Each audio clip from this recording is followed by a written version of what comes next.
कई बार हम जीवन की दौड़ में इतने व्यस्त हो जाते हैं कि हमें यह महसूस ही नहीं होता कि हमारा शरीर हमें धीरे धीरे गिरा रहा है। हम थक जाते हैं, टूट जाते हैं और फिर सोचते हैं कि क्या ये सब बस यूं ही हो रहा है। लेकिन अगर ध्यान से देखें तो गिरने की शुरुआत शरीर से नहीं, आत्मा से होती है। जब आत्मा अनदेखी रह जाती है, जब आत्मा की आवाज को हम दबा देते हैं। आज इस संसार में हर कोई शरीर की चिंता करता है। अच्छा खाना, आराम, इलाज, कसरत, सजावट, सब शरीर के लिए है। लेकिन आत्मा की कितनी देखभाल करते हैं हम? कितनी बार हम रुककर आत्मा से बात करते हैं, आत्मा की सुनते हैं? यही कारण है कि जब संकट आता है, जब बीमारी आती है, जब धोखा मिलता है, तो हमारा शरीर जवाब देने लगता है। हमारी मुस्कान खो जाती है, हमारी हिम्मत चुक जाती है। और तब अगर आत्मा जीवित होती है तो वही हमें उठाती है, वही हमें खड़ा करती है, क्योंकि आत्मा कभी हार नहीं मानती। आत्मा परमेश्वर से जुड़ी होती है। शरीर तो मिट्टी है, लेकिन आत्मा तो जीवन का शुद्ध स्रोत है। यूहन्ना में लिखा है, आत्मा ही है जो जीवन देती है, शरीर से कुछ लाभ नहीं। जो बातें मैं तुमसे कहता हूं वे आत्मा है और जीवन है। यह वचन हमें याद दिलाता है कि जो वास्तव में जीवन देता है वह शरीर नहीं बल्कि आत्मा है। शरीर का लाभ सीमित है, लेकिन आत्मा का लाभ शाश्वत है। पहला कारण, आत्मा ही सत्य से जोड़ती है। आत्मा की सुनना इसलिए जरूरी है क्योंकि आत्मा हमें झूठ की दुनिया से बाहर निकालकर सच्चाई के सामने खड़ा करती है। आज का संसार नकली मुस्कानों से भरा हुआ है, बनावटी रिश्तों से और बाहरी चमक से लुभाता है। लेकिन आत्मा इस नकाब को उतारती है। आत्मा हमें वही दिखाती है जो हम सच में है, न कि वो जो हम दुनिया को दिखाना चाहते हैं। जब हम आत्मा की सुनते हैं तो हम खुद को समझना शुरू करते हैं, और जब हम खुद को पहचानते हैं तो हमें अपने अंदर के वो जख्म भी दिखते हैं जिनका इलाज सिर्फ परमेश्वर कर सकता है। आत्मा हमें दूसरों से तुलना करना नहीं सिखाती, वो हमें अपने परमेश्वर से जोड़ती है। आत्मा हमें अंदर की गहराई में ले जाती है, जहां परमेश्वर धीरे से बोलते हैं, मैं यहां हूं, थक मत, उठ, मैं तेरे साथ हूं। आत्मा की सुनना क्यों जरूरी है? अगला गहरा कारण, जब जीवन हमें ऐसे मोड़ पर लाकर खड़ा कर देता है जहां कोई रास्ता साफ नहीं दिखता, जहां हम एक ही सवाल को बार बार खुद से पूछते हैं, अब क्या करें? तो अक्सर हम बाहर जवाब ढूंढते हैं। कभी लोगों से पूछते हैं, कभी हालात से, और कभी खुद अपने मन से। लेकिन मन भी तो उलझा होता है और हालात भी बहकाते हैं। यही वो समय होता है जब आत्मा की आवाज सबसे जरूरी होती है।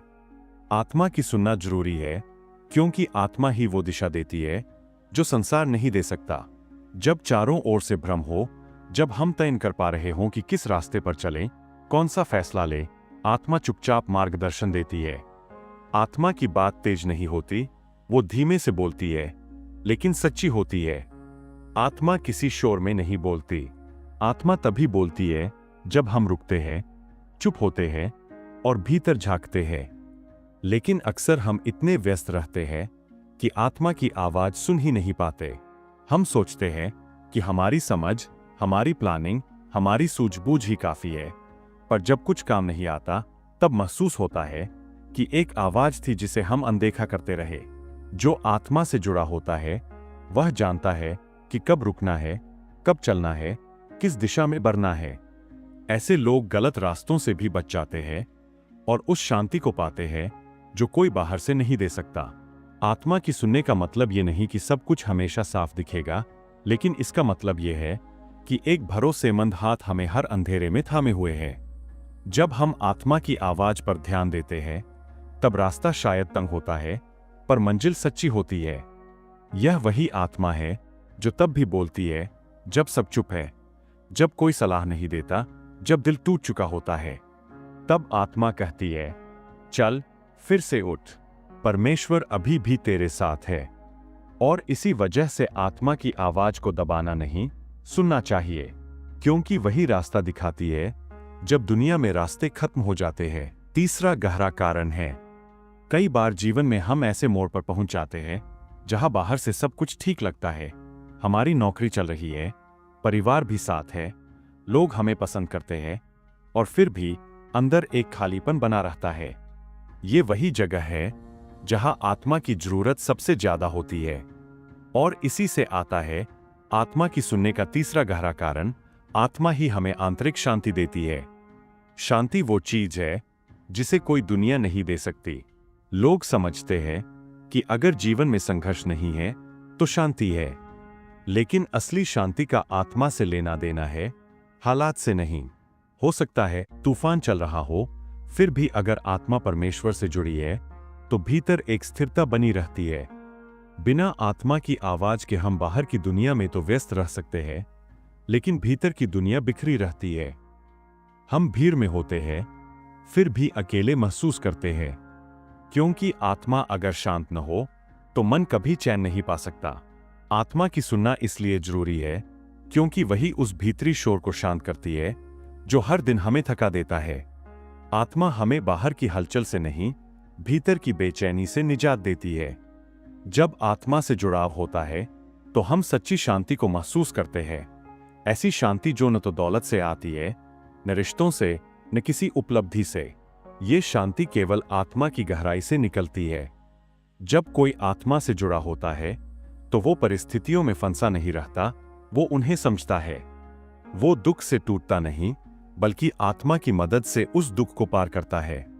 ऐसा व्यक्ति बाहर से साधारण दिख सकता है, लेकिन अंदर से वो बहुत गहरा होता है।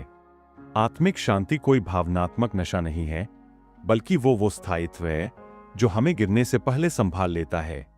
तो जब अगली बार दिल अशांत हो, मन उलझा हो और समझ ना आए कि क्यों दुख है, तब याद रखना कि ये आत्मा की पुकार है।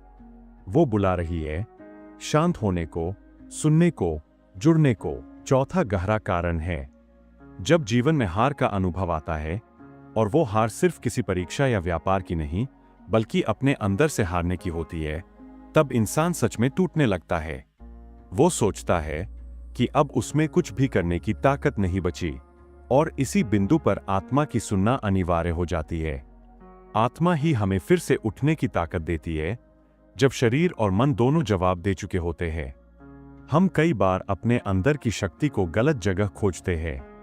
हम सोचते हैं कि थोड़ा आराम कर लेंगे, कुछ अच्छा सुन लेंगे या किसी से बात कर लेंगे तो शायद ऊर्जा वापस आ जाएगी। पर अंदर की ऊर्जा, अंदर की हिम्मत, वो सिर्फ आत्मा से आती है। आत्मा कभी खत्म नहीं होती, बस हम उससे दूर हो जाते हैं। आत्मा का जुड़ाव परमेश्वर से होता है, और वही संबंध हमें उस समय उठाता है जब हम खुद को उठाने लायक नहीं महसूस करते। आत्मा कहती है, तू थक गया है, लेकिन मैं अभी भी जीवित हूं। तू हिम्मत हार गया है, पर तेरे अंदर जो मैं हूं, वो अब भी खड़ा हो सकता है। जो आत्मा से जुड़ा होता है, वो गिरता तो है, लेकिन बिखरता नहीं। उसे चोट लगती है, लेकिन वो फिर भी आगे बढ़ता है। आत्मा उसे याद दिलाती है कि उसका जीवन केवल उसकी परेशानियों का योग नहीं है, उसके जीवन का स्रोत कहीं गहरा, कहीं और स्थायी है। और यही आत्मा, जब हम उसकी सुनते हैं, तो अंदर से वो ताकत देती है जो किसी बाहरी प्रेरणा से नहीं मिल सकती। आत्मा हमारी कमजोरियों को जानती है और फिर भी हमारे लिए बोलती है कि हम अभी भी योग्य हैं, अभी भी उपयोगी है। इसलिए आत्मा की सुनना जरूरी है, क्योंकि वही हमारी हिम्मत बनती है जब हम खुद को कमजोर मानने लगते हैं। वही भीतर का हाथ है जो गिरने से पहले थाम लेता है, और जब सब मुंह फेर लेते हैं, तब कहता है, मैं अब भी तेरे साथ हूं। अंतिम और सबसे गहरा कारण है, जब इंसान की जिंदगी के सारे रास्ते थक जाते हैं, जब कोशिशें भी बेअसर हो जाती है, और जब चारों तरफ अंधेरा ही अंधेरा लगता है, तब एक ही आशा बचती है, और वो है परमेश्वर से मिलने की आशा। और इस परमेश्वर से मिलने का दरवाजा आत्मा है। आत्मा ही वो पुल है जो हमें स्वर्गिक जीवन से जोड़ती है। यही वो आखिरी और सबसे गहरा कारण है कि आत्मा की सुनना क्यों अनिवार्य है। आत्मा हमें बचाव की ओर ले जाती है। शरीर तो इस धरती का है, यह यही रह जाएगा। यह थकता है, यह गलता है, और एक दिन समाप्त हो जाएगा। लेकिन आत्मा तो अनंत यात्रा पर है। वह परमेश्वर की ओर बढ़ने के लिए बनी है। अगर हम आत्मा की सुनते हैं, तो हम अपने शाश्वत गंतव्य की ओर बढ़ते हैं।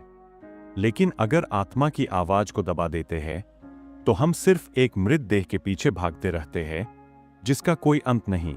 आत्मा हमें सिर्फ आज की दिशा नहीं देती, वो हमें अनंत की तैयारी कराती है। आत्मा की आवाज हमें इस जीवन के अर्थ से लेकर मृत्यु के पार की यात्रा तक तैयार करती है। जब हम आत्मा से जुड़ते हैं तो हमारे निर्णय बदलते हैं, हमारी प्राथमिकताएं बदलती है, हमारा बोलना, चलना, जीना सब कुछ बदलने लगता है, क्योंकि अब हम केवल धरती के लिए नहीं, स्वर्ग के लिए जीने लगते हैं। आत्मा की सुनना सिर्फ आत्मिक विकास का नहीं, बल्कि शाश्वत सुरक्षा का विषय है। आत्मा के बिना हम भटक सकते हैं, चाहे हम दुनिया में सफल क्यों न हों, लेकिन आत्मा के साथ हम परमेश्वर की ओर बढ़ते हैं, उसकी इच्छा में चलते हैं और अंततः उसी में विश्राम पाते हैं। यही आत्मा की सबसे बड़ी भूमिका है, हमें बचाना, न केवल आज की समस्याओं से, बल्कि उस खो जाने से जो बहुत से लोग महसूस करते हैं पर समझ नहीं पाते। आत्मा हमें पहचान दिलाती है, उद्देश्य देती है और अंत में परमेश्वर की ओर पहुंचा देती है। इसलिए आत्मा की सुनना कोई विकल्प नहीं है, बल्कि जीवन और मृत्यु के बीच का एकमात्र मार्ग है। आमीन।